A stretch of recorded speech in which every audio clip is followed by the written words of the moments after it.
the Giant 40.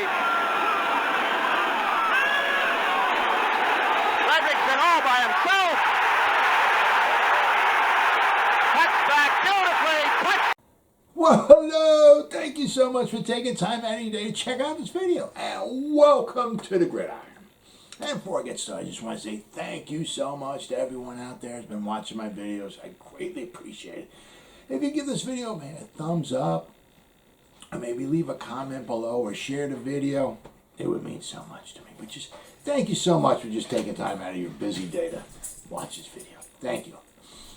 Okay, so now we got Shane Lemieux on IR. All right. Hopefully he'll be back in a few weeks, and hopefully his knee will be better. Hopefully. Sadly, Nick Gates is out for the season, so the Giants are, bringing more and more backups in. Now we got, Ben Bredeson, didn't do too bad, Thursday night, considering, especially who he's going up against. But we got Will Hernandez and Ben Bredeson, all right, our guards. All right, now we got Billy Price as the center, who apparently, according to Pro Football Focus, had a horrible game, pass blocking. It was like an 8.7 pass blocking grade. Now, there's nothing, see, when you're a center, okay, if you got the guys crashing in off the edge, they beat the tackle, but the tackle can kind of glide them past the quarterback. If the quarterback has a pocket he can step up in, the tackles can, like I said, glide or, assist the edge rushers, around the back. Yeah, you go ahead, run, I'm going to push you by there, A quarterback steps up in the pocket, and maybe delivers the ball. But as we've been kind of saying, the edge rushers kind of, crashing in, and if you're Billy Price and you're grading out an 8.7 pass blocking grade, there's no pocket for Daniel Jones to stand up in or step up into. And that's problems, okay? So then we got, Nate Solder, all right, on the right tackle. Andrew Thomas on the left tackle. Okay, Andrew Thomas has been doing better. Got to give him credit there. Got to give the man some credit there. Maybe a little combo of him and maybe Rob Sale helping him out. Maybe, huh? But, that's a positive. All right, so then we got Matt Parrott. I don't know what happened. I don't know. I mean, maybe they wanted Nate Solder in there with his experience and all of that, and thought that maybe he would hold up better against the Washington pass rush than to kind of throw Matt Parrott out there to the Wolves. I don't know. But he didn't have any snaps on Thursday night, so what happened to him? All right, and we also brought Matt Skura up from the practice squad. Okay, now Matt Skura, he's had some, he's been on both sides of the ball. He's been center in his career from 2017. 2017 he was a right guard. He graded out at a 53.4. I mean, no phenomenal numbers here, but flexibility. 2018 he was a center. He graded out at 60.9. Right. 2019, he was a center. He graded out as 68.7. Okay. Then 2020, he played a little left tackle and center, and he only graded out at 49.1. So nothing phenomenal. But so we got him on the team. Then we have Corey Cunningham, a tackle on the practice squad. Okay. Not a lot of experience there. He's only 3 years of experience. He has 454 career snaps to his credit. All right, his first year in the league, 2018, I think he graded out at like a 60.9, something like that. His next 2 years were not that good. His last 2 years, he hasn't had a lot of snaps, so not a lot of experience there. Okay, so he's on the practice squad. All right. So now you got to start looking. I mean, it's only a small sample size here, but you got to start looking, all right? Now Daniel Jones, he's been sacked 6 times, okay? On a normal season, that would be 48 sacks, all right? That's not real good. If you can get it into 20s, man, we're talking, we're talking good. But if you could get that into the 30s, so nice. I mean, that would be like one less sack per game. That would be like one less pretty much drive-killing sack per game, which would be huge, you know? But, I mean, if you want to look at it, it's a 17-game schedule. He's on pace to get sacked 51 times, okay? Now, the first game of the season, we only got sacked twice, so things were looking up. But, I mean, of course, you won against Washington football team. He got sacked 4 times. Now, in the last 2.5 quarters, he only got sacked once. Now, the one time he got sacked in the last 2.5 quarters was when they brought pressure off the edge. I think it was to Chase Young's side. They brought a cornerback or a safety. I forgot who it was. Came off the edge, and nobody blocked the guy, and he went in there and he got Daniel Jones. But if you start looking at small sample size, okay, you know, the run helps the pass helps the, you know, but it also helps to be able to block. Now, Daniel Jones, okay, is our leading rusher. Not good. Daniel Jones, by far, is the leading rusher per average, per yards per carry, all right? Let's look at Saquon Barkley, okay? He's had 23 carries for 83 yards. 3.6 yards per carry, okay? That's not very good. But it's even worse if you consider he had the one nice run, a 41-yarder. That was pretty. He gave him a little hole, and he took it, 41 yards. But if you take that one, okay, carry off his rushing yards and all that, he has 22 carries for 42 yards. Now he's averaging 1.9 yards per carry.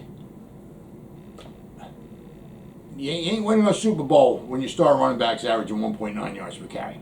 Then we got Devonte Booker, all right? He has 6 carries for 16 yards, 2.7 yards per carry. And you got Eli Penei. He's had 2 rushes for 5 yards, 2.5 yards per carry. You know, I mean, it's early. It's a small sample size. I get it, you know, but the indications here are not positive, okay? They're, you know, it's, you know, and as I said, the guys start playing together, they start gelling together, you know, Rob Sale starts teaching some more and all. Obviously, certainly we can get better and better, kind of like the way we did last year. Last year, you know, toward the, like we had the one against Seattle, we ran the ball really well. You know, we had a few games in there where we run for over 100 yards.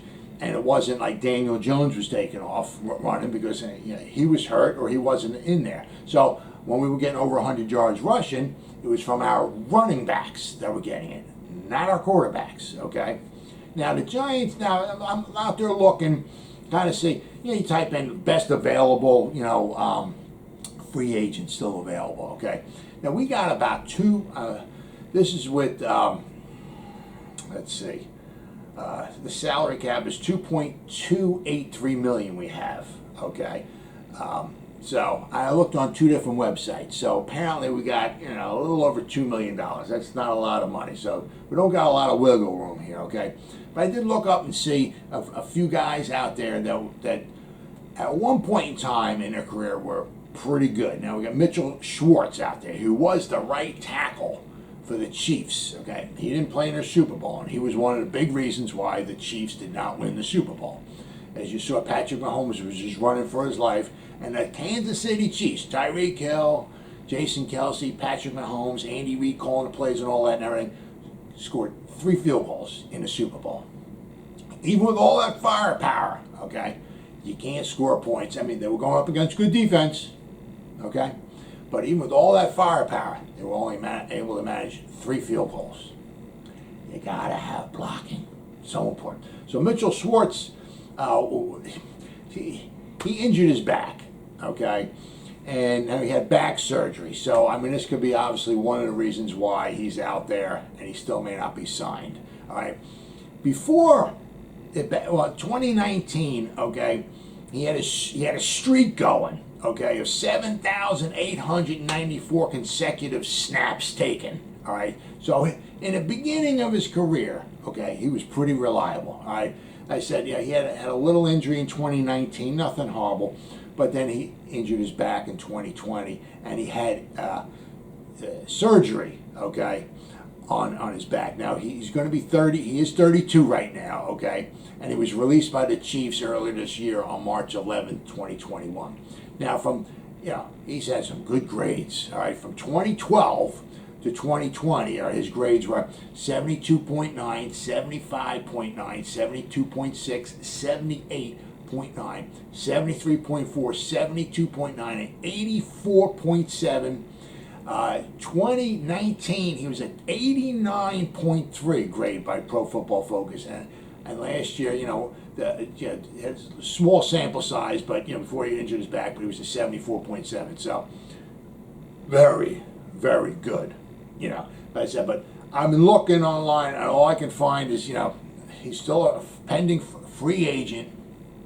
I can't see anything online where he's his surgery, he's come back from it, or anything like that. But I do know he had surgery on his back, and obviously this could be certainly the reason why he is still a free agent. And also, I did see that if things don't go well, he certainly would consider retirement. And I mean, as far as right now, he's not retired. Okay, as far as I know, he's still out there, but who knows? I mean, that if you're that good in the past, okay, and nobody's picked you up yet, it might be a reason. It might be because of the back, Then we got David DeCastro. I mean, phenomenal player, okay, especially for the Pittsburgh Steelers, right? He's had problems with bone spurs the past couple of years, right? Right now, he's 31 years old, okay? Phenomenal guard, okay? He's only played from 2012 to 2020. He's only played right guard. That's all. Not to say he couldn't play maybe left guard or something like that, but his whole career he's only been right guard for the Pittsburgh Steelers, okay? After his rookie season, his rookie season, he didn't grade out too well, but after his rookie season, he's graded anywhere from a 66.2 to an 89, okay? He had bone spurs he had surgery for the bone spurs in 2020. And then they popped up again in 2021, okay? So he had to have surgery again on bone spurs again. And it was the same thing with him with Mitchell Schwartz. Is that if it doesn't get better, he would certainly consider retirement. But as far as I know, right now, he's still a free agent, okay? I don't see nothing about him retiring or anything. So if anybody gives him a call, would he respond? Who knows? But he's still out there. Then you got Russell Okung, okay? He was a left tackle. He got let go from the Panthers, okay? He'll be 34 on October 7th, all right? But he had past couple years, okay? 2019, he had blood clot in his lung, okay? And then he also had a groin injury, so he only played a little bit in 2019. In 2020, he had a calf problem. I know he missed I think it was like the last 3 games of the season due to his calf, right? But from he's been very, very solid. He's had a lot of experience. He's around from 2010 when he got drafted to 2020. He's graded out anywhere from a 62.4 to a 79.3. Okay, so he's very, very very well experienced. He could be a little expensive if anybody were to sign him. He might be out of the Giants' range, but he's still out there. Okay. Then we got Rick Wagner. Okay. He's been he was last with Green Bay. He's been a right tackle and he's been a left tackle. Okay. Now, thing with him is in 2020. Okay, with the Packers, he signed a 2-year, $11 million contract.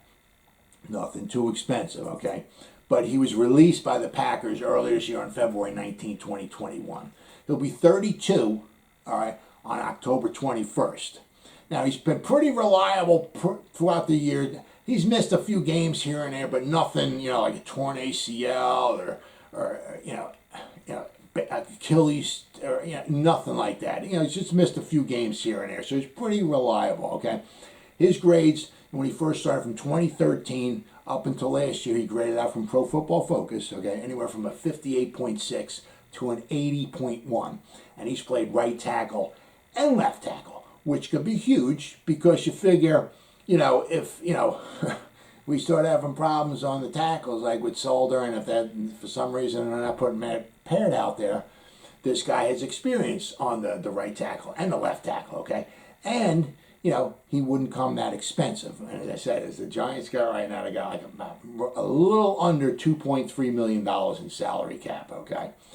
But you gotta, you know, I mean, I know it's early and it's a small sample size, but you gotta figure that they're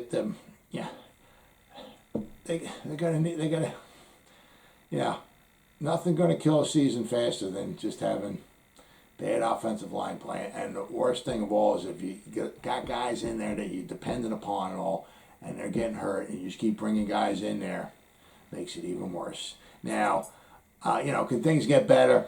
Absolutely, sure. I mean, as we saw last year, I guess the Giants are probably dependent upon that. Are they going to go out and sign any of these guys? Probably not. You know, some of them might obviously have to do with the money.